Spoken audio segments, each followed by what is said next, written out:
అప్పు ఇవ్వడం ద్వారా అనవసరపు వివాదాల్లో చిక్కుకోవడం అనమాట. బతిన్లాడి నా నగలు తీసుకో, లేకపోతే నా ఇల్లు తీసుకో, నా కాగితాలు తీసుకో, ప్లీజ్ నాకెంత అవసరం ఉంది అప్పు అని అడుగుతారు. అప్పిచ్చిన తర్వాత అప్పటి నుంచి బంధువైనా శత్రువు అవుతాడు, స్నేహితుడైనా శత్రువు అవుతాడు. తీర్చేటప్పుడు అదేదో వాళ్ళ సొంత డబ్బులు యువతల వాళ్ళకి ఇచ్చినట్టు ఫీల్ అవుతుంటారు. ఇది ఒక విచిత్రం.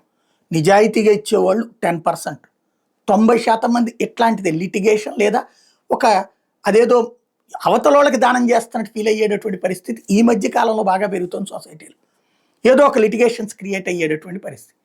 ఇట్లాంటి లిటిగేషన్స్లో ప్రభుత్వాలు ఎక్కువ మంది అప్పులు ఇచ్చేవాళ్ళు కాదు, ఓటర్లు అప్పు తీసుకునే వాళ్ళు ఉంటారు. కాబట్టి అప్పు తీసుకునే వాళ్ళని చట్టబద్ధంగా కేసులు ఉంటాయి, చట్ట విరుద్ధంగా వాళ్ళని బలవంతం చేసేటటువంటివి ఉంటాయి.